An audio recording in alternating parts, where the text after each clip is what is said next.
this is Caleb, and today we're going to be talking about brokenness.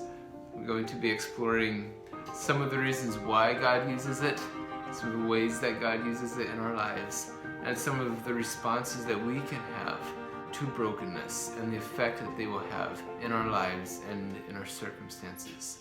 A couple years ago, when I was even younger and more idealistic than I am now, I can clearly remember talking to a man who I really respected, and I still respect him.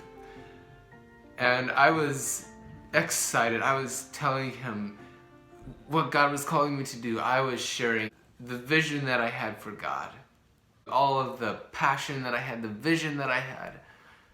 I remember I got done talking and looking at him. He was shaking his head and he looked terribly sad, and he said, I remember when I was young, when I was passionate, and it was obvious that he was no longer young, he was no longer passionate. This brother had faced some things that I had not faced at that time. That is brokenness. Brokenness is the most devastating thing that we can experience. For some of us, it will be physical. For some, it will be mental or emotional. But things that bring us to the end of ourself, that bring us to the place where we are broken, where we say, we don't have what it takes, we cannot keep going, we are nothing. Tozer said, "It is doubtful whether God can use any man greatly until he has hurt him deeply."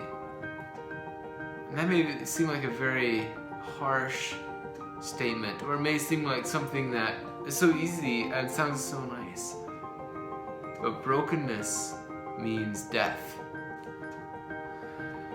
Our response in times of brokenness will have a tremendous effect on how the times of breaking impact us and how it shapes us to impact those around us. One response to brokenness is despair. When things come crashing down, when our dreams are shattered, when life seems completely ruined, when we don't know if there's anything left to live for, it's so easy to just despair. Another way of responding is when we respond to brokenness without surrender. When we respond to brokenness without surrender, that equals bitterness. We become angry, we become jaded, we become deeply hurt and deeply hurtful. Another response to brokenness is denial. And guys, we are especially bad at this. I've seen numerous men face extremely devastating circumstances and refuse to accept it, to try to strong-arm their way through it, to wrestle through it. William Henley's poem Invictus, which is Latin for unconquered, is probably one of the most profound displays of denial of human brokenness. He says, "Out of the night that covers me, black as the pit from pole to pole, I thank whatever gods may be for my unconquerable soul. In the clutch of fell circumstances, I have not winced nor cried aloud. Under the bludgeonings of chance, my head is bloody but unbowed. Beyond this place of wrath and tears looms but the horror of the shade, and yet the menace of the years finds and shall find me unafraid. It matters not how strait the gate, how charged with punishments the scroll. I am the master of my fate, I am the captain of my soul." Friends, this is exactly what it looks like to deny brokenness. And this is devastating because no man, no person can come to Christ unless they are personally broken, unless they face the reality that they have nothing, that they will never be enough before Jesus, and that they need the grace of God in their life.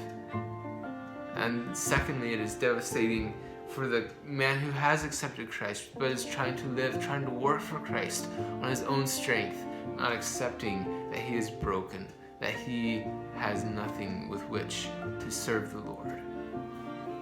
Another response that I'd like to share is from the Bible. It's in Romans chapters 11 and 12.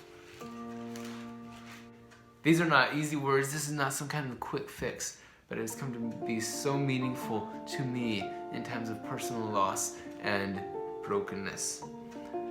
He says in Romans chapter 11, start reading in verse 33, "Oh, the depth of the riches, both of the wisdom and knowledge of God.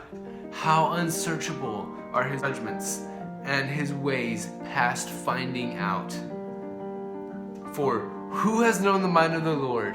And when I read that, I say, I have not. He says, "Who has become his counselor? Who has given the Lord advice?" I have not. "Who is first given to him, and it will be repaid him?" I did not first give to God. He first gave to me through the love of Jesus. "For of him, and through him, and to him are all things, to whom be glory forever and ever. Amen." Then he starts out chapter 12. He says, "I beseech you therefore, for this reason, because God is so far above us, because he has given us so much, because he owns everything. Because of this," he says, "I beseech you, I beg you, by the mercy of God, that you present your bodies a living sacrifice."